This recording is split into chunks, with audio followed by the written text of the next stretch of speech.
भिखारी की चोरी हुई लाठी, बीरबल का चतुर हल। एक दिन दरबार में सुबह की बैठक शुरू हुई ही थी कि बाहर से हलचल की आवाज आई। एक दुबला पतला, फटेहाल कपड़ों में लिपटा भिखारी दौड़ता हुआ आया। उसके चेहरे पर घबराहट, आंखों में आंसू और हाथ में सिर्फ फटी हुई थैली थी। वो दरबार के द्वार पर गिर पड़ा और चिल्लाने लगा, हाय रे, मेरी लाठी चोरी हो गई, मेरी लाठी चोरी हो गई। अब मैं कहाँ जाऊंगा? कौन मेरी मदद करेगा? दरबार में बैठे लोग पहले तो चौंक गए। बादशाह अकबर ने हाथ उठाकर पहरेदारों को संकेत दिया। बीरबल अपनी जगह से उठे और मुस्कुराते हुए बोले, कहो भाई, क्या हुआ? इतनी बेचैनी क्यों? भिखारी रोते रोते बोला, हुजूर, मैं गरीब आदमी हूं। मेरी यही एक लाठी थी, इसी से मैं चल पाता था, इसी से भिक्षा मांगता था। रात को किसी ने चोरी कर ली, अब मैं लाचार हो गया हूं। मेरे पास न खाना है, न सहारा। मेरी लाठी लौटा दीजिए, मुझे कहीं का नहीं छोड़िए। अकबर ने भौहें चढ़ाई और दरबार में बैठे अन्य लोगों से पूछा, कौन है ये? कहाँ की है इसकी लाठी? किसने चोरी की होगी? दरबार में कानाफूसी होने लगी। किसी ने कहा, शायद कोई आवारा बालक उठाकर ले गया होगा। किसी ने कहा, भिखारी की लाठी कौन चुराएगा? जरूर कोई बड़ा अपराधी है। तभी बीरबल ने धीरे से कहा, जहां तक मामला लाठी का है, ये मामूली वस्तु दिखती है, परंतु एक गरीब के लिए यही सब कुछ है। चलिए, इसे न्याय दिलाना ही होगा, लेकिन बिना समझे निर्णय देना उचित नहीं। अकबर ने आदेश दिया, बीरबल, तुम ही इसका समाधान करो। देखो किसने चोरी की है और लाठी लौटवाओ। दरबार के बाद बीरबल ने भिखारी से विस्तार से पूछताछ की। भिखारी का नाम था रामू। वो शहर के बाहरी हिस्से में पुल के पास रहता था। वो वर्षों से दर दर घूमकर भिक्षा मांगता और उसी लाठी का सहारा लेकर चलता। लाठी के सिर पर कपड़े की पट्टी बंधी थी, जिससे उसे पकड़ना आसान होता। ये लाठी उसके लिए चलने का आधार भी थी और उसकी पहचान भी। बिना लाठी के उसे कोई भिक्षा नहीं देता। रामू ने बताया, मैं रात को एक धर्मशाला में सोया था। सुबह उठा तो लाठी गायब थी। मैं इधर उधर ढूंढता रहा, पर कोई मदद करने वाला नहीं मिला। तभी किसी ने कहा कि दरबार में जाकर न्याय मांगू। बीरबल ने रामू की आंखों में देखा। वहां सिर्फ दुख नहीं, बल्कि आत्मसम्मान का दर्द भी था।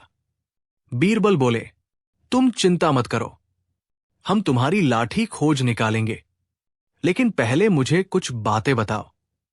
क्या लाठी पर कोई निशान है? रामू ने कहा, हां, लाठी के ऊपरी हिस्से में कपड़े का फटा हुआ टुकड़ा बंधा है। नीचे का हिस्सा टूटकर रस्सी से बंधा है, बाकी साधारण लकड़ी है। बीरबल ने मुस्कुराते हुए कहा, बस, अब देखो क्या होता है। अगले दिन बीरबल ने दरबार में घोषणा करवाई, जो भी व्यक्ति रामू की लाठी लौटाएगा उसे इनाम दिया जाएगा, और यदि चोरी पकड़ी गई तो उसे कड़ी सजा मिलेगी। इसके साथ ही बीरबल ने शहर में 4 जगह लोगों को छुपाकर बैठा दिया। उन्होंने भिखारी रामू को भी साथ लिया और उसे कहा, तुम उसी जगह बैठो जहां तुम रोज भिक्षा मांगते हो, लेकिन लाठी के बिना तुम्हें चलने में परेशानी होगी। इसलिए हम तुम्हारे लिए एक असली जैसी दूसरी लाठी बनाएंगे, लेकिन उस पर एक गुप्त निशान रहेगा। जब चोर उसे लेगा तो हम पहचान लेंगे। रामू ने सहमति दी। बीरबल ने कारीगर से लकड़ी की वैसी ही लाठी बनवाई। ऊपर कपड़े का फटा टुकड़ा बांधा और अंदर एक छोटा सा चिन्ह बना दिया, जो सिर्फ बीरबल जानता था। उसे रामू को दे दिया गया और उसे आदेश दिया गया, अब रोज उसी जगह बैठो, जैसे पहले बैठते थे वैसे ही बैठे रहो। हम छिपे रहकर चोर को पकड़ेंगे। तीसरे दिन की शाम थी। रामू हमेशा की तरह पुल के पास बैठा था। दोपहर बाद कुछ बच्चे खेलते खेलते वहां आए। उन्होंने रामू की लाठी को देखा और किसी ने फुसफुसाकर कहा, ये वही लाठी है जो तुमने चोरी की थी। इसे उठा ले चलो। चोर कोई और नहीं, शहर का एक प्रसिद्ध आवारा लड़का था जिसका नाम था नन्हा। नन्हा छोटे मोटे चुराकर बेचता और अपनी टोली के साथ घूमता। उसने मौका देखकर रामू की लाठी उठा ली और भाग गया। लेकिन नन्हा नहीं जानता था कि लाठी पर बीरबल का गुप्त चिन्ह है। जैसे ही उसने उसे छुपाने की कोशिश की, पीछे से बीरबल के लोग उसे पकड़ चुके थे। कुछ ही देर में नन्हा दरबार में लाया गया। अगले दिन नन्हा को दरबार में पेश किया गया। दरबार खचाखच भरा था।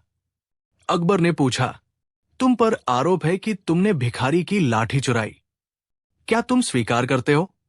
नन्हा सकुचाकर बोला, हुजूर, मैंने गलती की, लेकिन मैं लाठी लौटाना चाहता था।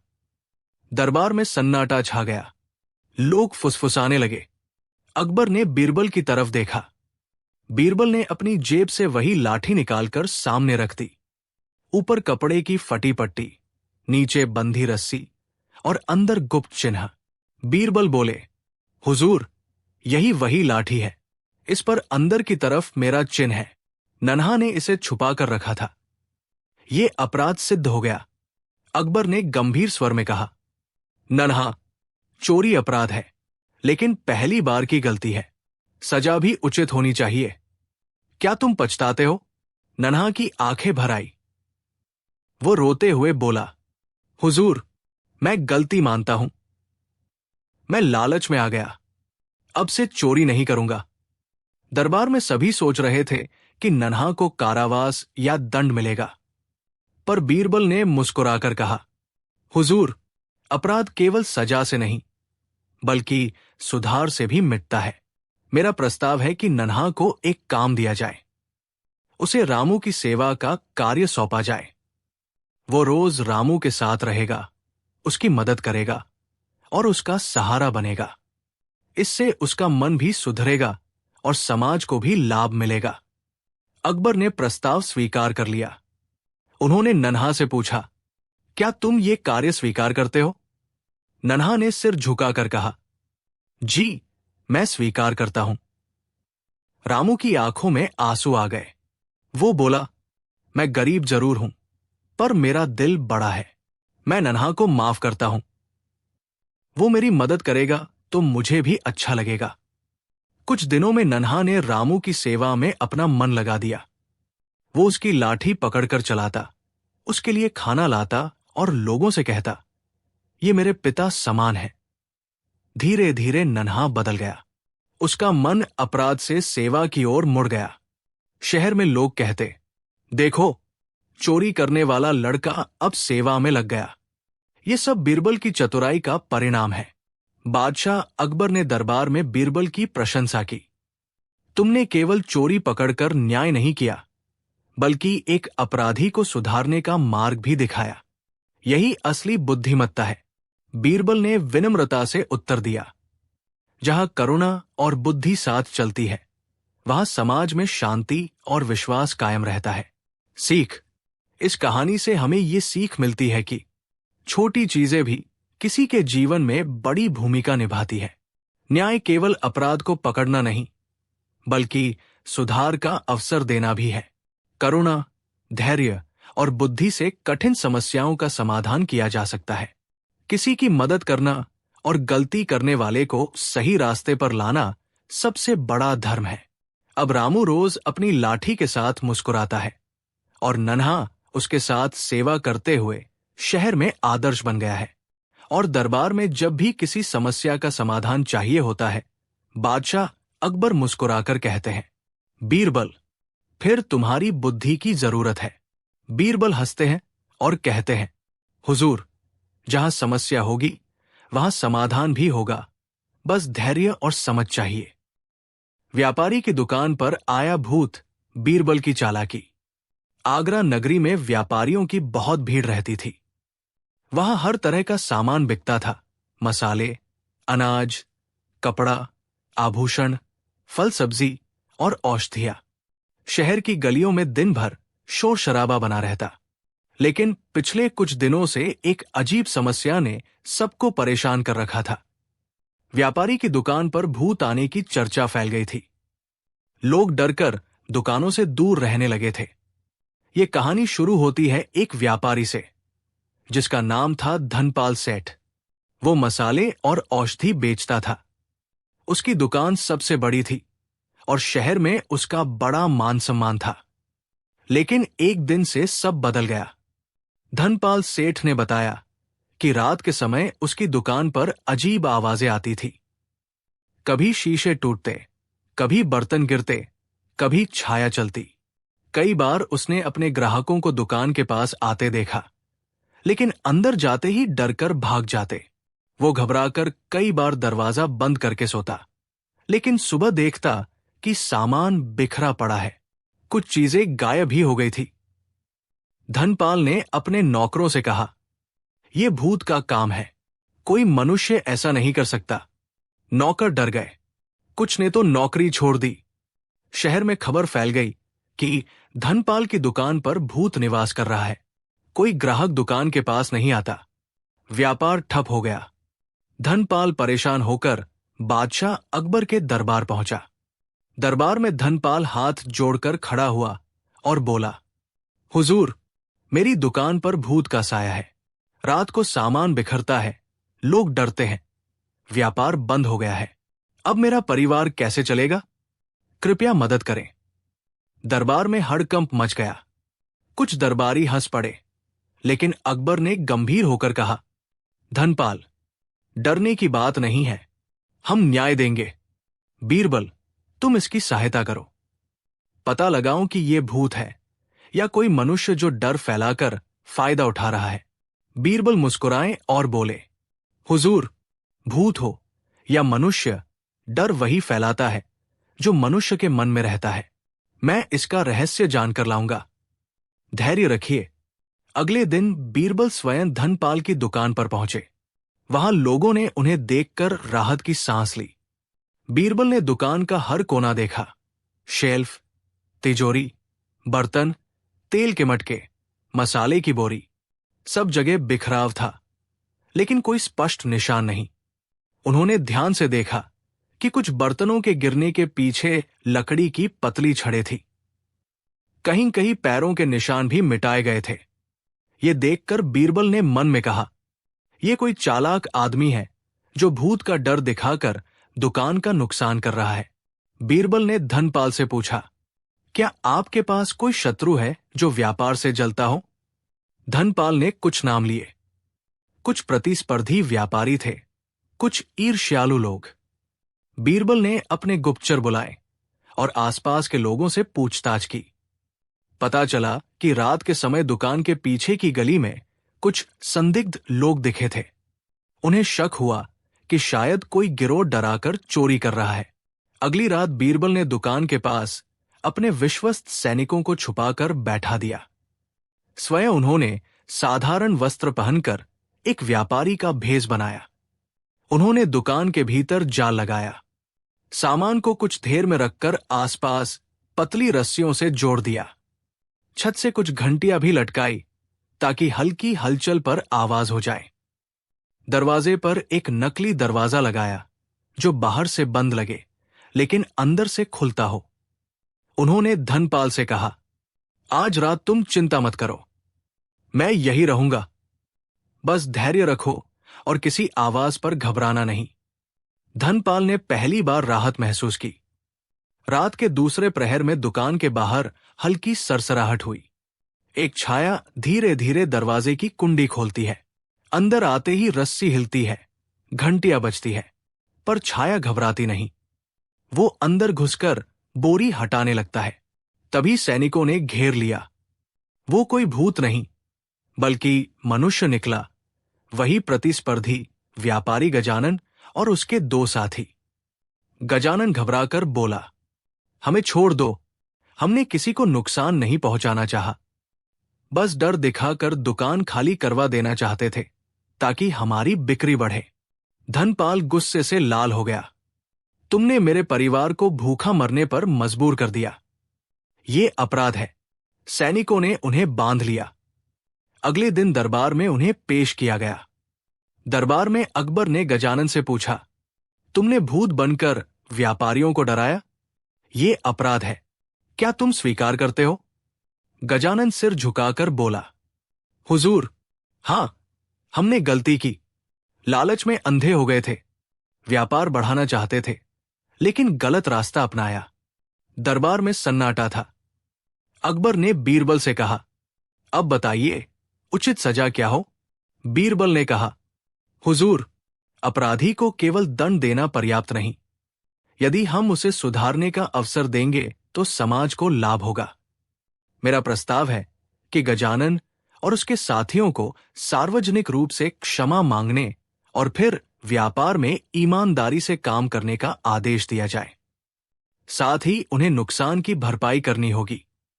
अकबर ने आदेश दिया, ठीक है, अपराधी को सुधार का अवसर दिया जाए, परंतु यदि फिर से अपराध दोहराया तो कठोर दंड मिलेगा। गजानन ने सिर झुकाकर स्वीकार किया और दरबार में सबके सामने क्षमा मांगी। उसे नुकसान की भरपाई करनी पड़ी। उसके बाद उसका व्यापार सुधर गया। धीरे धीरे लोग उसके पास आने लगे, क्योंकि उसने ईमानदारी से काम करना शुरू कर दिया था। धनपाल की दुकान फिर से चमकने लगी। ग्राहक पहले से अधिक आने लगे। लोग कहते, धनपाल की दुकान पर भूत नहीं, बीरबल की बुद्धि का साया है। धनपाल ने बीरबल को धन्यवाद दिया।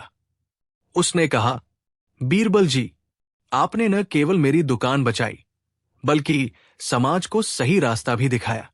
आपका एहसान कभी नहीं भूलूंगा। बीरबल मुस्कुराए। धनपाल जी, व्यापार में प्रतिस्पर्धा स्वाभाविक है, परंतु ईमानदारी ही व्यापार की आत्मा है। अगर हम डर और छल से आगे बढ़ेंगे तो अंत में खुद गिरेंगे। अच्छाई का रास्ता कठिन सही, पर स्थायी होता है। सीख। इस कहानी से हमें ये महत्वपूर्ण सीख मिलती है। 1. डर और झूठ का सहारा लेकर लाभ कमाना अंततः विनाश का कारण बनता है। 2. समस्याओं का समाधान बुद्धिमत्ता, धैर्य और करुणा से ही संभव है। 3. अपराधियों को केवल दंड देना ही पर्याप्त नहीं, उन्हें सुधारने का अवसर देना चाहिए। 4. व्यापार में ईमानदारी और विश्वास सबसे बड़ी पूंजी है। 5. सच्चाई से चलने वाला समाज ही स्थायी शांति और समृद्धि ला सकता है। अब शहर में जब भी कोई समस्या आती है, लोग कहते हैं, जहां भूत का डर हो, वहां बीरबल की चालाकी से ही समाधान मिलेगा। और दरबार में अकबर मुस्कुराकर कहते हैं, बुद्धि और करुणा का मेल ही असली शक्ति है। बीरबल और अकबर का हठीला गधा। एक दिन अकबर दरबार में बड़े गुस्से में आए। उनकी मूंछें तनी हुई थी और चेहरा लाल हो रहा था। दरबारियों ने समझ लिया कि कुछ गंभीर हुआ है। अकबर ने गुस्से में कहा, आज सुबह मेरे महल का गधा, जो मैंने खास यमन से मंगवाया था, किसी को लात मारकर भाग गया। मैंने उसे बहुत प्यार से पाला था, लेकिन आज उसने इतना हठ किया कि मैं हैरान रह गया। मैं चाहता हूं कि कोई उसे पकड़कर वापस लाए और उसका हठ खत्म करे। दरबारियों में कानाफूसी शुरू हो गई। कुछ ने कहा, जहांपनाह, गधे को पकड़ना इतना मुश्किल नहीं है। लेकिन अकबर गरज पड़े, ये कोई साधारण गधा नहीं है। ये इतना जिद्दी है कि जो इसे पकड़ने जाता है, ये उसे लात मार देता है और भाग जाता है। अकबर ने आदेश दिया कि जो भी उस गधे को पकड़कर लाएगा, उसे इनाम मिलेगा। कई दरबारी गधे को पकड़ने गए, लेकिन सबकी दुर्दशा हो गई। किसी को लात पड़ी, किसी का पगड़ी गिरा, किसी की धोती फट गई। शाम तक दरबार में हंसी का माहौल बन गया। अकबर बोले, अब कोई है जो इस हठी गधे को पकड़कर ला सके? बीरबल मुस्कुराते हुए आगे आए। जहांपनाह, अगर आप अनुमति दे तो मैं कोशिश कर सकता हूं, लेकिन मुझे 1 दिन का समय चाहिए। अकबर ने तुरंत अनुमति दे दी। अगले दिन सुबह बीरबल ने गधे के बाड़े के पास जाकर अजीब काम किया। उन्होंने गधे के खाने के पास मीठी गाजरें रखीं, लेकिन उसे खाने नहीं दी। बस गधे को दिखाया और फिर हटा ली। ये क्रम कई बार किया। गधा पहले तो गुस्से से हिनहिनाया, फिर धीरे धीरे शांत हो गया और अपनी जगह पर बैठ गया। बीरबल ने दरबारियों को समझाया, गधा चाहे कितना भी हठी क्यों न हो, अगर उसकी जिद को समझ लिया जाए और धैर्य से उसे सिखाया जाए तो वो खुद मान जाता है। गुस्से से उसका हठ और बढ़ेगा, लेकिन धैर्य से वो काबू में आ जाएगा। तीसरे दिन बीरबल ने गाजर को गधे के सामने रखकर धीरे धीरे उसे अपने पीछे चलाया। गधा बिना किसी हट के उनके पीछे पीछे महल तक आ गया। अकबर ये देखकर हैरान रह गए। उन्होंने पूछा, बीरबल, ये कैसे हुआ? बीरबल मुस्कुराकर बोले, जहांपनाह, गधा हो या इंसान, अगर आप उसकी जिद को समझ लें और सही तरीका अपनाएं तो सबसे जिद्दी प्राणी भी मान जाता है। गधे को गुस्से से नहीं, समझदारी से संभालना पड़ता है। दरबार तालियों से गूंज उठा। जिन दरबारियों ने गधे के हाथों शर्मिंदगी झेली थी वे भी हंसने लगे। अकबर खुश होकर बोले, बीरबल, तुमने एक बार फिर सिद्ध कर दिया कि बुद्धिमत्ता ताकत से बड़ी होती है। ये लो इनाम। बीरबल ने विनम्रता से कहा, जहांपनाह, इनाम मुझे नहीं चाहिए। मैं चाहता हूं कि इस गधे के लिए एक बड़ा साफ सुथरा बाड़ा बनवाया जाए ताकि ये महल के आंगन में आजादी से रह सके। अकबर मुस्कुराए और तुरंत आदेश दिया कि गधे के लिए नया बाड़ा बनाया जाए। मोरल, ये कहानी हमें सिखाती है कि चाहे समस्या कितनी भी कठिन या जिद्दी क्यों न हो, धैर्य, समझदारी और सही रणनीति से उसे हल किया जा सकता है। गुस्सा और जल्दबाजी समाधान नहीं देते, बल्कि समस्या को और बढ़ा देते हैं। सेठ और बीरबल का एक चालाक उपाय। एक समय की बात है, बादशाह अकबर के दरबार में एक बड़ा सेठ आया। उसका नाम था सेठ घनश्याम दास। वो दूर दूर तक व्यापार करता था। उसके गोदाम अनाज से भरे रहते थे, सोने चांदी की ईंटें भी रखी थीं, और महंगे कपड़े, इत्र, मसाले सब उसका व्यापार था।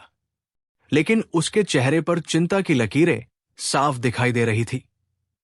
दरबार में प्रवेश करते ही उसने हाथ जोड़कर कहा, जहांपनाह, मेरी दुकानें तो खूब चल रही हैं, लेकिन मेरे प्रतिस्पर्धी व्यापारी मेरे खिलाफ झूठे आरोप लगा रहे हैं। मैं चाहता हूं कि आप न्याय करें और मुझे राहत दें।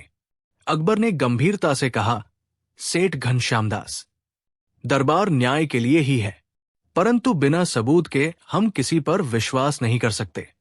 तुम्हें क्या परेशानी है, विस्तार से बताओ। सेठ ने कहा, जहांपनाह, मेरे गोदाम की रक्षा करना कठिन हो गया है। कई बार चोरी हुई है। मेरे नौकर भी भरोसेमंद नहीं रहे। कुछ व्यापारी मुझे व्यापार में नुकसान पहुंचाना चाहते हैं। मैं चाहता हूं कि आप कोई ऐसा उपाय करें जिससे मेरा व्यापार सुरक्षित रहे और झूठे आरोप लगाने वाले भी बेनकाब हों। दरबार में खुसर फुसर होने लगी। कुछ मंत्री सेठ के पक्ष में थे, कुछ विरोध में। तभी बीरबल मुस्कुराए और बोले, जहांपनाह, यदि अनुमति हो तो मैं इस समस्या का समाधान सोच सकता हूं। सेठ की समस्या व्यापार से जुड़ी है, इसलिए इसका समाधान भी बुद्धि से करना होगा, न कि केवल दंड से। अकबर ने कहा, बीरबल, तुम ही इस पर कोई चालाक उपाय बताओ। बीरबल ने हाथ जोड़ते हुए कहा, मुझे कुछ दिन दीजिए। मैं ऐसा उपाय बताऊंगा जिससे चोरी भी रुकेगी, झूठे आरोप लगाने वाले भी स्वयं बेनकाब हो जाएंगे और सेठ का व्यापार भी सुरक्षित रहेगा। सेठ ने राहत की सांस ली। दरबार में सबको उत्सुकता हो गई। अकबर ने बीरबल को 3 दिन का समय दिया। तीसरे दिन दरबार में बीरबल आए। उनके हाथ में एक बड़ा नक्शा था। वो दरबार के बीच में रखकर बोले, जहांपनाह, सेठ घनश्याम दास के व्यापार की रक्षा के लिए हमें 2 उपाय अपनाने होंगे। 1, चोरी रोकने के लिए ऐसा जाल बिछाना होगा जिससे चोर खुद फंस जाए। 2, झूठे आरोप लगाने वालों की पोल खोलने के लिए उन्हें स्वयं अपने दोष स्वीकार करने पर मजबूर करना होगा। दरबार में सब ध्यान से सुन रहे थे। बीरबल ने विस्तार से योजना बताई। चोरी रोकने का उपाय। सेठ अपने गोदाम में कुछ बोरों में नकली माल रखे। प्रत्येक बोरे में लोहे की पतली जालियों के बीच ऐसा यंत्र रखा जाए जो छेड़ते ही आवाज करे और रंग छोड़ दे। जो भी चोरी करेगा उसके कपड़ों पर रंग लग जाएगा और वो खुद पकड़ में आ जाएगा। झूठे आरोप खोलने का उपाय। सेठ दरबार में एक घोषणा करे कि जो व्यापारी उसके खिलाफ शिकायत करेगा उसे अपने व्यापार का पूरा हिसाब पेश करना होगा। झूठ बोलने वाला स्वयं पकड़ा जाएगा। सब लोग आश्चर्य से सुन रहे थे। बीरबल ने आगे कहा, मैं स्वयं सेठ की मदद करूंगा। हम नौकरों को विश्वास में लेकर कुछ को परीक्षा में लगाएंगे। चोरी करने वाला पकड़ा जाएगा और झूठे आरोप लगाने वाले डरकर स्वयं दोष स्वीकार करेंगे। जहांपनाह, न्याय और व्यापार दोनों सुरक्षित रहेंगे। अकबर ने बीरबल की योजना को सराहा और कहा, तुम्हारी बुद्धि पर भरोसा है, इसे तुरंत लागू करो। सेठ घनश्यामदास ने हाथ जोड़ते हुए कहा, बीरबल जी, आप सचमुच चालाक हैं। आपके उपाय से मेरा व्यापार बच जाएगा। मैं आपके चरणों में कृतज्ञता अर्पित करता हूं। सेठ ने बीरबल की योजना के अनुसार अपने गोदामों में जाल बिछाया, बोरों में नकली माल रखा, जालियां लगाईं और रंग छोड़ने वाले यंत्र लगाए। उसने गोदाम के दरवाजे पर विश्वासपात्र पहरेदार लगाए। रात होते ही गोदाम शांत हो गया, परंतु उस रात 2 चोर गोदाम में घुस आए। जैसे ही उन्होंने बोरों को छेड़ा, यंत्र सक्रिय हो गया। तेज आवाज के साथ रंग की धार निकलकर चोरों पर पड़ गई। रंग इतना गाढ़ा था कि उनके कपड़े, हाथ और चेहरा रंगों से भर गया। चोर भाग नहीं पाए और पहरेदारों ने उन्हें रंग सहित पकड़ लिया। सुबह दरबार में उन्हें पेश किया गया। चोरों के कपड़ों पर रंग देखकर सभी हंस पड़े। अकबर ने कहा, यह तो अद्भुत उपाय है। सेठ ने राहत की सांस ली। बीरबल ने मुस्कुराकर कहा, चोरी रोकने के लिए दंड की आवश्यकता नहीं, केवल बुद्धि का उपयोग पर्याप्त है। अब बारी थी झूठे आरोप लगाने वालों की। सेठ ने दरबार में घोषणा कर दी, जो भी व्यापारी मुझ पर दोष लगाएगा उसे अपने व्यापार का पूरा लेखा जोखा प्रस्तुत करना होगा। झूठ पकड़े जाने पर उसे दंड दिया जाएगा।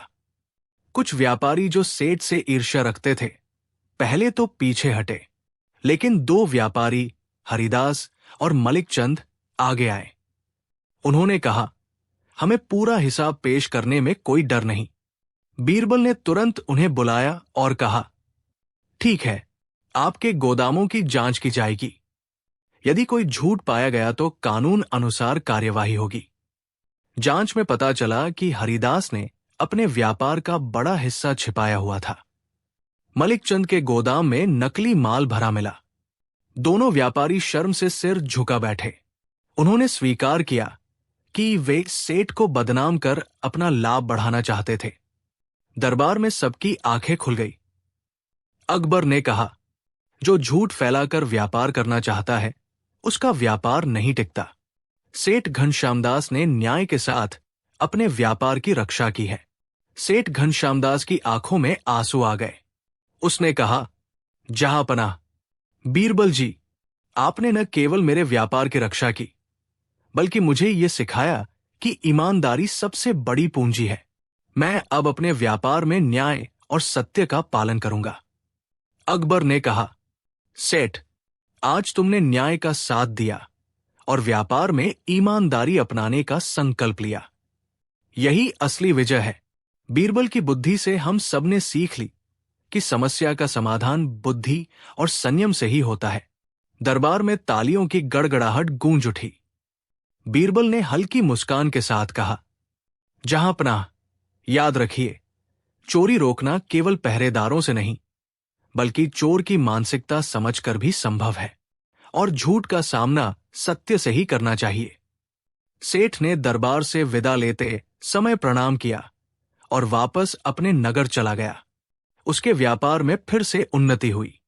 लोग उससे व्यापार की सलाह लेने लगे और उसका नाम ईमानदार व्यापारी के रूप में प्रसिद्ध हो गया। नैतिक। इस पूरी घटना से 3 बातें स्पष्ट हुई। 1.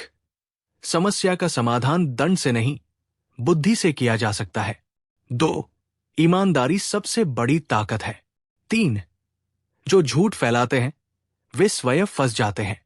सेठ घनश्यामदास ने अपने व्यापार में न केवल लाभ कमाया, बल्कि विश्वास भी अर्जित किया। और बीरबल की चालाकी ने यह सिद्ध कर दिया कि असली उपाय वही है जिसमें न्याय, धैर्य और बुद्धि का समावेश हो। गधे और घोड़े का झगड़ा, बीरबल का अनोखा निर्णय। एक दिन बड़ी अजीब सी हलचल थी। सुबह सुबह महल के आंगन से अजीब आवाजें आ रही थी, हिनहिनाहट और रेंकने की। अकबर ने खिड़की से झांका तो देखा कि महल के अस्तबल में घोड़ा और गधा जोर जोर से लड़ रहे थे। घोड़ा पैर पटक रहा था और गधा अपनी पूरी ताकत से रेंक रहा था। अस्तबल के रखवाले भी परेशान थे। किसी को समझ नहीं आ रहा था कि आखिर ये दोनों जानवर क्यों भिड़ गए हैं। अकबर मुस्कुराए, ये तो बड़ा दिलचस्प मामला है। जानवरों का झगड़ा पहली बार हमारे दरबार में आया है। चलो इसे भी एक मुकदमे की तरह निपटाते हैं। जल्दी ही घोड़े और गधे को दरबार में लाया गया। उनके साथ अस्तबल का रखवाला भी आया, जिसने पूरी कहानी सुनाई। जहांपनाह, ये घोड़ा शाही घोड़ा है जिसका नाम सूर्यकांत है, और ये गधा हमारे महल में सामान ढोने का काम करता है। इसका नाम धीरू है। आज सुबह ये दोनों चरागाह में साथ चल रहे थे। घोड़े का कहना है कि गधे ने उसकी हरी भरी घास खा ली। गधा कहता है कि घास सबके लिए बराबर थी। इसी बात पर दोनों में झगड़ा हो गया।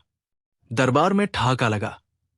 तानसेन बोले, हुजूर, घोड़े और गधे का मुकदमा सुनना भी हमारी किस्मत में लिखा था। अकबर ने हंसते हुए कहा, लेकिन फैसला तो करना ही पड़ेगा। अगर गधा सच में दोषी है तो उसे सजा मिलनी चाहिए, और अगर घोड़ा गलत है तो उसे समझाया जाए। बीरबल को बुलाया गया।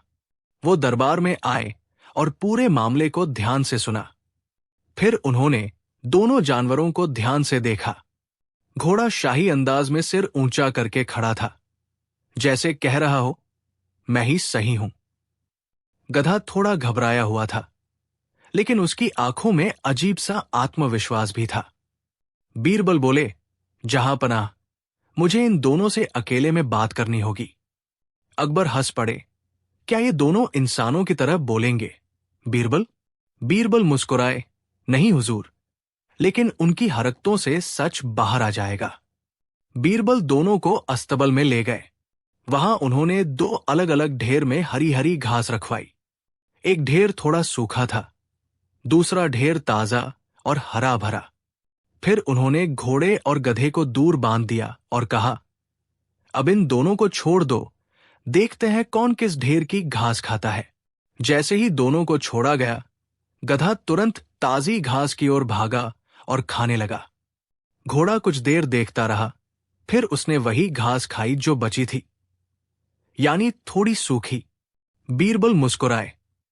उन्होंने ये प्रयोग 3 बार दोहराया और हर बार गधा वही करता, सबसे अच्छी घास चुनता। अब बीरबल दरबार में लौटे और बोले, जहांपनाह, मामला साफ है। गधा दोषी नहीं है। असली बात यह है कि घोड़े का स्वभाव घमंडी है। वो चाहता है कि गधा हमेशा उससे कमतर चीज खाए। लेकिन गधा समझदार है, वो जो अच्छा है वही चुनता है। अकबर ने हैरानी से कहा, तो क्या घोड़ा ही गलत है? बीरबल बोले, गलत और सही दोनों में फर्क नहीं है हुजूर। ये स्वभाव का मामला है। घोड़ा राजसी घोड़ा है, उसे गर्व है कि वो शाही है। गधा मेहनती है, लेकिन उसे भी अपनी पसंद की चीज चुनने का हक है। दरबार में तालियां बज उठीं। अकबर ने कहा, तो बीरबल, फैसला सुनाओ। बीरबल ने मुस्कुराते हुए कहा, फैसला यह है कि घोड़े को समझाया जाए कि अपनी शाही शान के कारण दूसरों को उनकी खुशी से वंचित न करे, और गधे को इनाम दिया जाए कि उसने बिना डर के अपनी पसंद चुनी। अकबर खुश हो गए। उन्होंने आदेश दिया कि गधे को उस दिन 2 गुना चारा दिया जाए और घोड़े को सबसे अच्छी देखभाल मिले, लेकिन साथ ही उसे रोज गधे के साथ थोड़ा समय बिताने का आदेश दिया गया ताकि वो नम्रता सीखे। दरबार में सबने राहत की सांस ली। तानसेन हंसते हुए बोले, आज तो दरबार में अनोखी अदालत लगी। गधे और घोड़े का झगड़ा भी बीरबल ने शांति से सुलझा दिया। अकबर मुस्कुराए, बीरबल, तुमने फिर साबित कर दिया कि तुम्हारी बुद्धि इंसानों और जानवरों सब पर समान रूप से काम करती है। बीरबल ने झुककर सलाम किया और बोले, जहांपनाह, न्याय का मतलब यही है, जो सही है उसे समझाना और जो गलत है उसे सिखाना। उस दिन से घोड़ा और गधा अच्छे दोस्त बन गए। अब वे चरागाह में बिना झगड़े के खाते। दरबार में ये कहानी सुनाई जाती रही कि बीरबल ने कैसे जानवरों का भी विवाद सुलझाया। मोरल बटा सीख, न्याय का असली अर्थ सजा देना नहीं, बल्कि दोनों पक्षों को समझाना और उनमें संतुलन बनाना है। ये कहानी सिखाती है कि अहंकार और हठ से बड़ा झगड़ा भी पैदा हो सकता है, लेकिन समझदारी और शांति से सब हल किया जा सकता है। घोड़े की दौड़, बीरबल का चालाक दाव। किसका घोड़ा जीतेगा? सुबह का समय था। अकबर अपने शाही बाग में टहल रहे थे। अचानक उन्होंने देखा कि दरबार के कई मंत्री अपने अपने घोड़ों के बारे में शेखी बघा रहे हैं। कोई कह रहा था कि उसका घोड़ा सबसे तेज है, कोई कह रहा था कि उसका घोड़ा सबसे ताकतवर है। अकबर को यह सुनकर बड़ा मजा आया। उन्होंने तुरंत दरबार सजवाने का आदेश दिया। दरबार भर गया। अकबर ने मुस्कुराते हुए कहा, आज हम एक घुड़दौड़ प्रतियोगिता करवाएंगे। दरबार के हर मंत्री अपने अपने घोड़े को लेकर आए। जो जीतेगा उसे स्वर्ण मुद्राओं से पुरस्कृत किया जाएगा। सब दरबारी उत्साहित हो गए। अगले ही दिन महल के पास बड़ा मैदान सजाया गया। वहां लंबा रेस ट्रैक बनाया गया। लोग दूर दूर से ये नजारा देखने आए। जैसे ही दौड़ शुरू होने वाली थी, अचानक अजीब समस्या खड़ी हो गई। दरबार के दो अमीर व्यापारी आपस में भिड़ गए। दोनों के घोड़े इतने तेज थे कि दोनों को भरोसा था कि उनका घोड़ा ही जीतेगा। दोनों ने अकबर से कहा, जहांपनाह, अगर हमारा घोड़ा जीता तो हमें सिर्फ इनाम नहीं, बल्कि ये ऐलान चाहिए कि हमारे घोड़े पूरे राज्य में सबसे श्रेष्ठ है। अकबर ने हंसते हुए कहा, ठीक है, लेकिन अगर कोई हारा तो उसे अपने घोड़े को विजेता को देना होगा। अब मामला गंभीर हो गया। दोनों व्यापारी डर गए। किसी ने कहा, जहांपनाह, हम हार गए तो हमारा तो लाखों का नुकसान हो जाएगा। अकबर ने बीरबल की ओर देखा। बीरबल, कोई ऐसा उपाय बताओ जिससे दौड़ भी हो जाए और दोनों में से कोई अपना घोड़ा हारने से न डरे। बीरबल मुस्कुराए। जहांपनाह, अगर आप अनुमति दे तो मैं एक नई शर्त रखूं। अकबर ने कहा, बोलो। बीरबल ने घोषणा करवाई, इस दौड़ में जो घोड़ा सबसे आखिर में फिनिश लाइन पार करेगा वही विजेता होगा। सभी चौंक गए। क्या? जो सबसे पीछे रहेगा वही जीतेगा?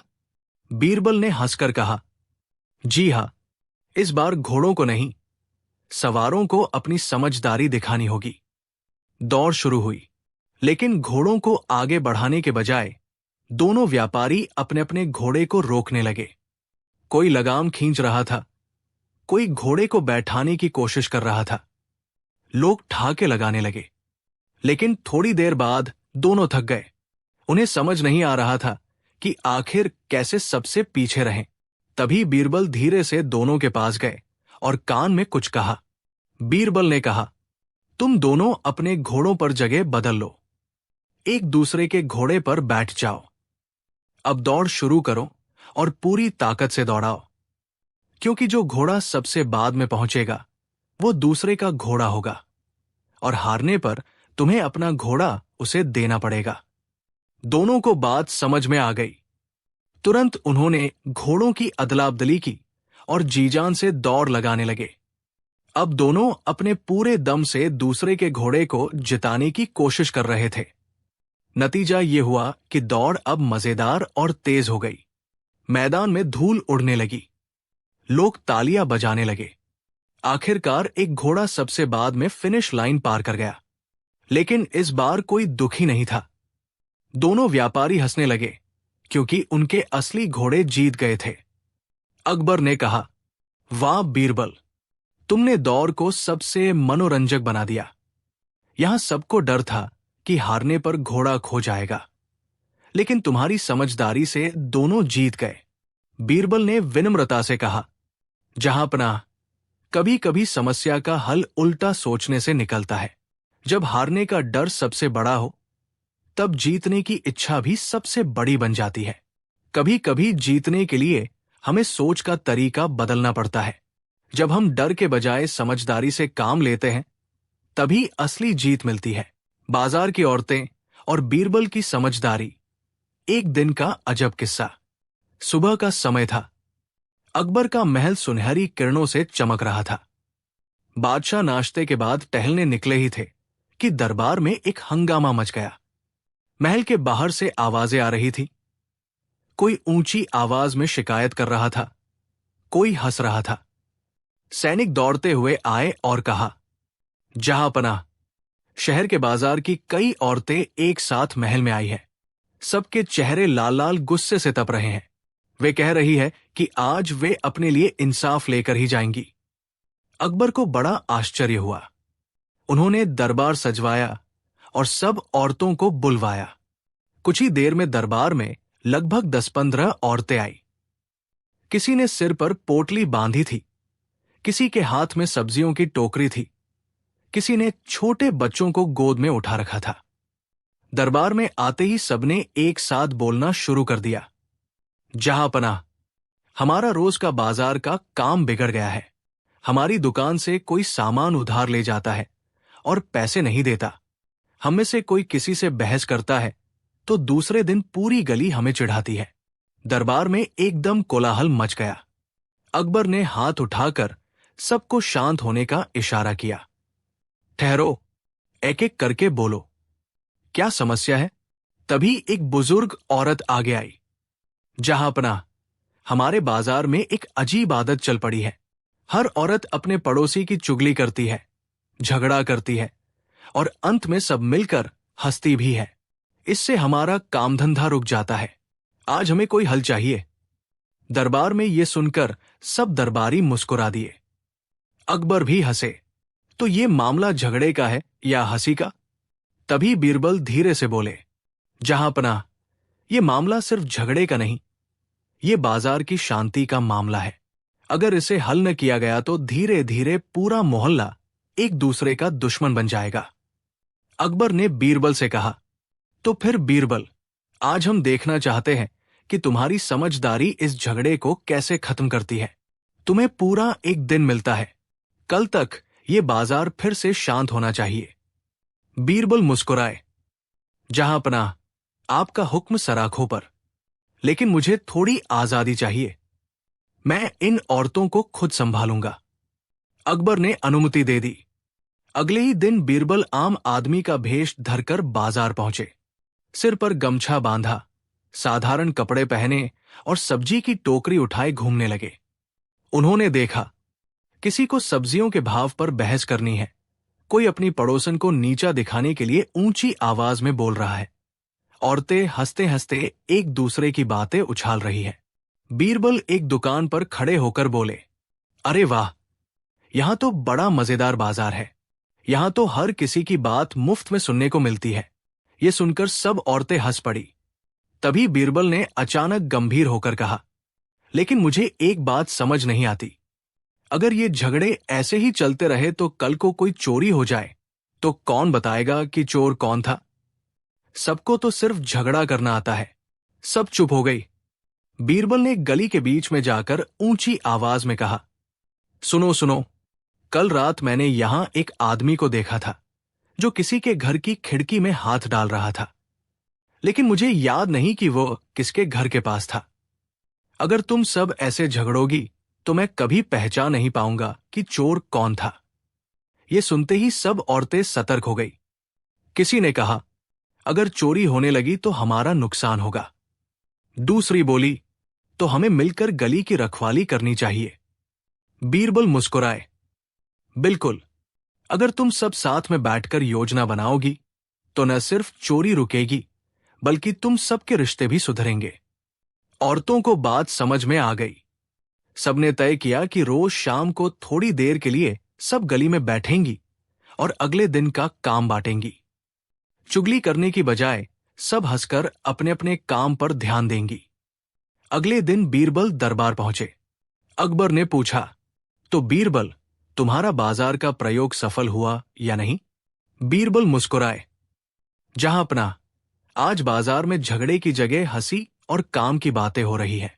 सब औरतों ने मिलकर एक नियम बनाया है कि कोई झगड़ा नहीं करेगा, और अगर किसी को गुस्सा आएगा तो वो पहले हंसेगी फिर बोलेगी। अकबर हंस पड़े। वाह बीरबल, तुमने न सिर्फ झगड़ा सुलझाया बल्कि हंसी को सही दिशा दे दी। आज तुमने बाजार की औरतों को समझदारी सिखाई है। मोरल ऑफ द स्टोरी, कभी कभी समस्याएं हंसी में छिपी होती हैं, लेकिन सही समय पर समझदारी से उन्हें हल करने पर रिश्ते सुधर जाते हैं और समाज में शांति बनी रहती है। ठग बना साधु और बीरबल का जाल। अकबर का दरबार हमेशा की तरह हंसी ठिठोली और बहसों से गूंज रहा था कि तभी महल के बाहर से शोर मचता सुनाई दिया। सैनिक भागते हुए अंदर आए और बोले, जहांपनाह, बाहर एक महान साधु पधारे हैं। लोग कह रहे हैं कि वो चमत्कारी है, जो किसी के भी भविष्य की बातें बता देते हैं। अकबर को बड़ी उत्सुकता हुई। उन्होंने आदेश दिया कि साधु को दरबार में लाया जाए। कुछ ही देर में दरबार में एक लंबा चौड़ा सफेद दाढ़ी वाला केसरिया कपड़े पहने व्यक्ति आया। उसके गले में बड़ी बड़ी रुद्राक्ष की मालाएं थी और हाथ में चमकता हुआ त्रिशूल। उसकी आंखों में अजीब सी चमक थी। साधु ने हाथ उठाकर कहा, जय हो बादशाह अकबर की। मैं दूर पहाड़ों से आया हूं। मैंने साधना करके अद्भुत शक्तियां प्राप्त की है। अगर कोई अपनी किस्मत बदलना चाहता है तो वो मेरी शरण में आए। दरबारियों में कानाफूसी होने लगी। कोई बोला, वाह, अगर ये सच बोल रहे हैं तो राज्य के लिए शुभ है। कोई बोला, न जाने ये सचमुच साधु है या कोई ठग। अकबर ने मुस्कुराते हुए कहा, साधु बाबा, अगर आप सचमुच भविष्य देख सकते हैं तो बताइए, मेरे दरबार में सबसे बुद्धिमान व्यक्ति कौन है?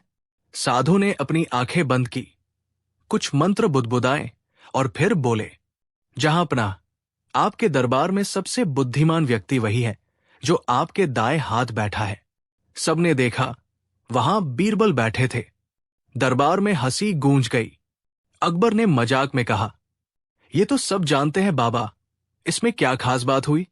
साधु थोड़ा झेम गया, पर उसने तुरंत कहा, जहांपनाह, अगर आप चाहें तो मैं आपके राज्य का भविष्य भी बता सकता हूं, लेकिन इसके लिए मुझे आपके खजाने से 100 स्वर्ण मुद्राएं और 7 थाल मिठाई चाहिए।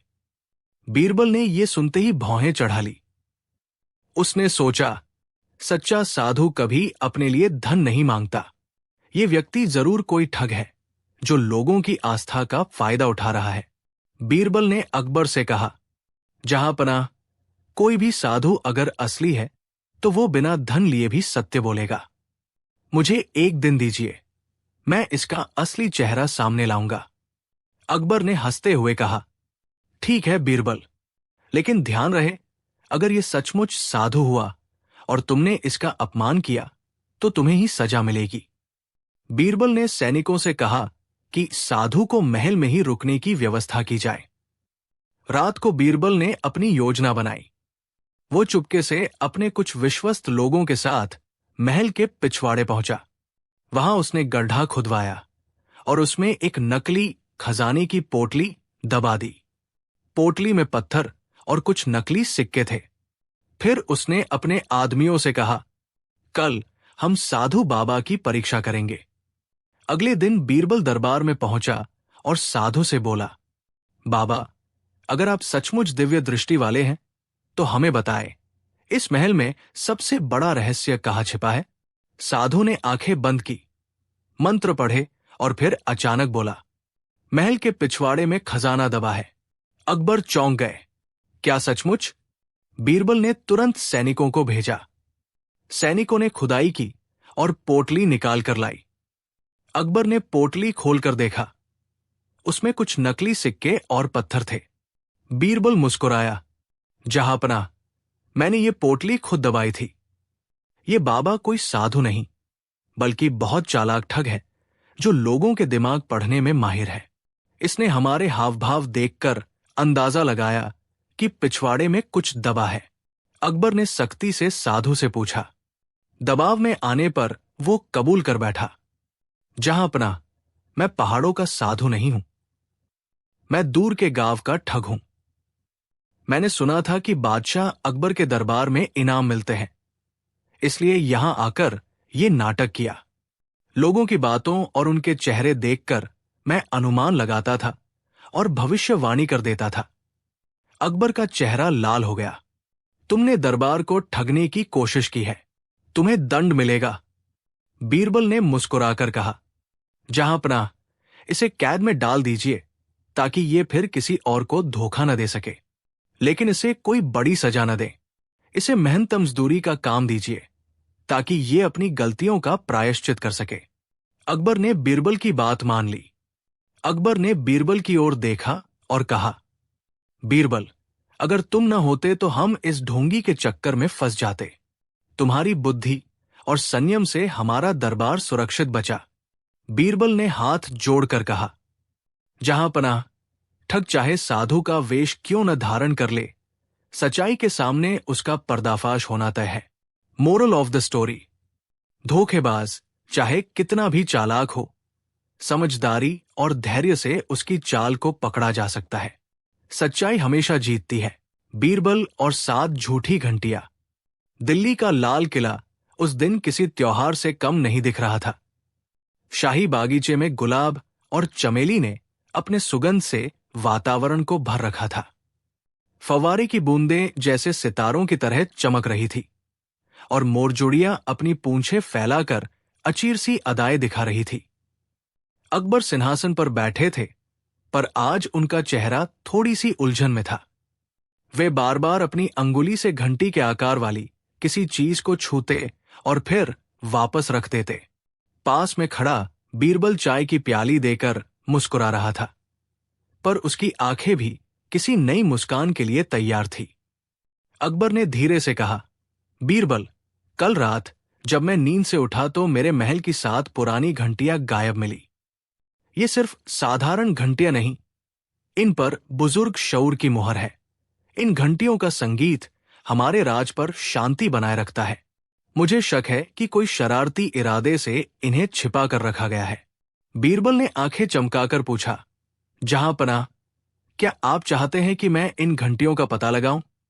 अकबर ने कहा, हां, पर ध्यान रहे, मैंने हुक्म दिया है कि इस विषय में किसी को डराया धमकाया नहीं जाए और न ही कोई सार्वजनिक शोर शराबा हो। मैं चाहता हूं कि यह मामला शांतिपूर्ण तरीके से सुलझे, और हां, जिसने भी घंटियां छुपाई हो उसे राजकीय दंड के साथ साथ सुधार के भी अवसर दिए जाएं। बीरबल मुस्कुराया, जहांपनाह, आप ठीक कह रहे हैं। मैं इस गुत्थी को हल्के फुल्के अंदाज में खोलूंगा ताकि जो गलती करेगा वो सुधर भी सके।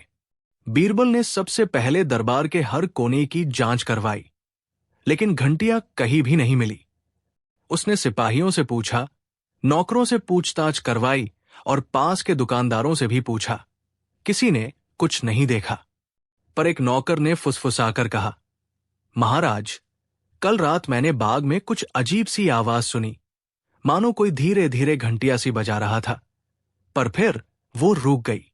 बीरबल ने कहा, ठीक है, कल रात के आसपास सभी दरबारियों की गतिविधियां लिखो और मुझे 2 कागज में 2 सूचियां दो। एक उन लोगों की जो सुबह बदले हुए नजर आते थे और दूसरी उन लोगों की जो कल रात देर तक जागते रहे। सुबह होते ही बीरबल के पास सूचियां आई। उन पर कुछ अजीब नाम थे। एक कवि जो रात को नए नए शेर लिखता रहा, एक मूर्तिकार जो अपने हाथों से घंटियां बनाता था, एक वृद्ध बगीचे वाला जो आधी रात बाग में घूमता था, और एक नई गिने वाली मनोहर नर्तकी जो हाल ही में महल में आई थी। बीरबल ने नजर घुमाई और हंसते हुए कहा, अच्छा, तो हमारे पास सबूतों की एक मजेदार कतार है, पर असली सुराग तो अभी भी गायब है। हमें यहां सोच समझकर चलना होगा। सबसे पहले बीरबल ने कवि को बुलाया। वो कवि शामरात नए शेर गढ़ने वाला था और महल में सबको हर रोज नया शेर सुनाता। बीरबल ने बड़ी सादगी से पूछा, भैया, क्या तुमने कल रात कुछ सुना या देखा? कवि ने गंभीरता से कहा, बीरबल जी, मेरी पेंसिल कल रात आधी रात बाद बंद हुई, पर मैंने कुछ चुपचाप सी आवाज सुनी थी, मानो कोई घंटियां किसी पेड़ के ऊपर झूल रही थी। बीरबल मुस्कुराकर बोला, बहुत अच्छा। क्या तुम हमें वो शेर सुनाओ जो कल रात तुम्हारे दिल में आया था? कवि ने शेर सुनाया। शेर में उसने इशारा किया था कि वो आवाज जो सुनी वो खामोशियों में गूंजती रहती है जब किसी ने सच्चाई छुपाई हो। बीरबल ने शेर सुना और उसने उस लाइन पर ध्यान दिया, खामोशी में गूंज। ये संकेत था कि घंटियां कहीं खुला स्थान नहीं छुपाई गई, बल्कि किसी खामोश स्थान पर जहां आवाज दब सकती थी। मूर्तिकार के पास पहुंचते ही बीरबल ने देखा कि उसके हाथ अभी भी धातु की हल्की सी सूखी मिट्टी से सने हुए थे। बीरबल ने कहा, भाई, तुम घंटियां नहीं बनाते क्या? मूर्तिकार ने झट से कहा, नहीं महाराज, मैंने कल रात एक नई मूर्ति बनाई थी, पर मैं घंटियां बनाता नहीं। पर बीरबल की नजर मूर्तिकार के कारखाने के छोटे से कोने पर पड़ी, जहां कुछ पुराने जंग लगे टुकड़े रखे थे। उन पर घंटियों के छोटे छोटे आकार बनते दिख रहे थे। बीरबल ने मुंह पर हंसी रोकते हुए कहा, यह तो वही रंगरूप है, पर असली घंटिया की तरह नहीं। क्या तुमने आजकल किसी के लिए नकल बनाई है? मूर्तिकार ने शर्म से कहा, हां बीरबल जी, एक सैलानी आए थे और कहा था कि उसे दरबार की घंटियों जैसा ही कुछ चाहिए, पर सस्ता। मैंने असल घंटियों जैसा दिखने वाले नकली घंटियां बनाए थे, पर मैंने सोचा नहीं था कि वे असल घंटियों के लिए इतने महत्वपूर्ण होंगे। बीरबल ने शांत स्वर में कहा, नकल और असल में फर्क होना चाहिए, पर इस सबका खेल बड़ा गहरा भी हो सकता है। थोड़ा और इंतजार करें। नई नर्तकी का नाम फराह था, जो नाचते गाते दरबार में रात तक रही। बीरबल ने उससे बड़े कोमलतापूर्वक पूछा, क्या तुमने कल कोई अजीब सी चीज देखी? फराह ने सिर झुकाया और कहा, बीरबल जी, कल रात जब मैं बगीचे से गुजर रही थी तो मैंने कुछ चमकती हुई चीजें तालाब के पास देखी, पर वहां पर लोग कई बार रात में आते हैं। बीरबल ने तालाब की ओर देखा। तालाब के किनारे कुछ जंगली लताएं थी। उसने फराह को कहा, क्या तुम कल रात के रोशनी में कोई गंध या आवाज महसूस कर सकी? फराह ने मुस्कुराकर कहा, हाँ, कुछ खामोश कांटा सा लगा, मानो किसी ने घंटियों को कपड़े में लपेट कर रख दिया हो। यह सुनकर बीरबल की नजर फिर से चौकनी हुई। कपड़ा? बत्तियों से कम? यानी कोई चीज थी जो घंटियों की आवाज दबा रही थी। पंडितों की शर्त और बीरबल का हंसता हुआ। दरबार में एक दिन सुबह से ही हलचल थी। खबर आई थी कि पूरे राज्य के विद्वान पंडित दरबार में उपस्थित होने वाले हैं। ये कोई साधारण सभा नहीं थी, ये एक खास शर्त की सभा थी। पंडितों ने एक चुनौती रखी थी कि अगर दरबार का कोई भी व्यक्ति उनके प्रश्नों का उत्तर नहीं दे पाया तो उन्हें सोने से मोल दिया जाएगा, और अगर कोई उत्तर दे दे तो पंडित सबके सामने अपनी विद्वता की शान छोड़ देंगे। अकबर को यह खबर सुनकर बड़ा मजा आया। उन्होंने कहा, यह तो बड़ा रोचक मामला है, हमारे दरबार के विद्वानों की परीक्षा हो जाएगी। दरबार में जैसे ही पंडित आए, उनका वैभव देखकर सब दंग रह गए। वे सब सफेद साफ कपड़ों में, चमकते माथे पर तिलक लगाए, भारी भरकम ग्रंथों के साथ आए थे। उनके आने से ही दरबार में गंभीरता छा गई। सबसे बड़ा पंडित आगे आया और बोला, जहांपनाह, हम आपकी विद्यासभा की परीक्षा लेने आए हैं। हमारी शर्त यह है कि हम 3 प्रश्न पूछेंगे। अगर कोई उनका उत्तर दे दे तो हम मान लेंगे कि आपका दरबार विद्वानों का दरबार है, लेकिन अगर उत्तर नहीं दे पाए तो हमें सोने चांदी से सम्मानित करना होगा। अकबर ने मुस्कुराकर कहा, बहुत अच्छा, हमें भी आपकी विद्वता देखने का अवसर मिलेगा। पंडित ने पहला प्रश्न पूछा, ऐसा कौन सा काम है जो इंसान जन्म से करता है और मरने तक करता रहता है, लेकिन फिर भी कभी पूरा नहीं होता? दरबार में सन्नाटा छा गया। तानसेन ने सोचा, शायद गाना होगा, लेकिन फिर बोले नहीं। अबुल फजल ने कहा, यह तो ज्ञान का काम है जो कभी पूरा नहीं होता। पंडित मुस्कुराया और बोला, गलत। अकबर भी सोच में पड़ गए। तभी बीरबल आगे आए और मुस्कुराकर बोले, जहांपनाह, इसका उत्तर है सीखना। मनुष्य जन्म से सीखता है और मरने तक सीखता रहता है। पंडितों ने एक दूसरे को देखा। वे बोले, सही उत्तर। अच्छा, दूसरा प्रश्न सुनिए। अब पंडित ने दूसरा प्रश्न पूछा, ऐसा कौन सा काम है जो इंसान अकेले नहीं कर सकता? दरबार में फिर खामोशी छा गई। सब सोचने लगे। कोई बोला खाना, कोई बोला सोना। पंडित मुस्कुराया और बोला, गलत। बीरबल हंसते हुए बोले, जहां पनाह, उत्तर है झगड़ा। अकेला इंसान झगड़ा नहीं कर सकता, उसके लिए दूसरा चाहिए। दरबार में ठहाका लग गया।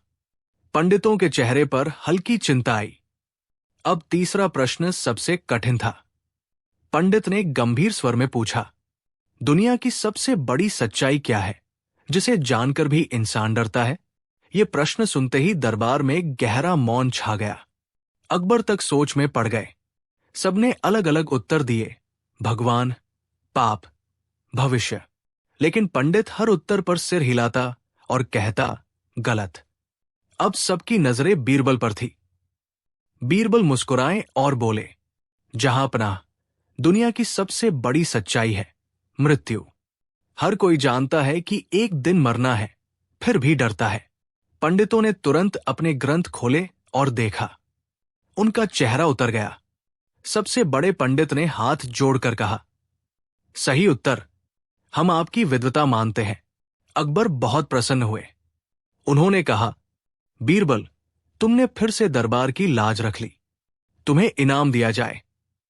लेकिन बीरबल मुस्कुराए और बोले, जहां पनाह, इनाम तो पंडितों को भी मिलना चाहिए। वे विद्वान हैं और हमें सीखने का अवसर मिला।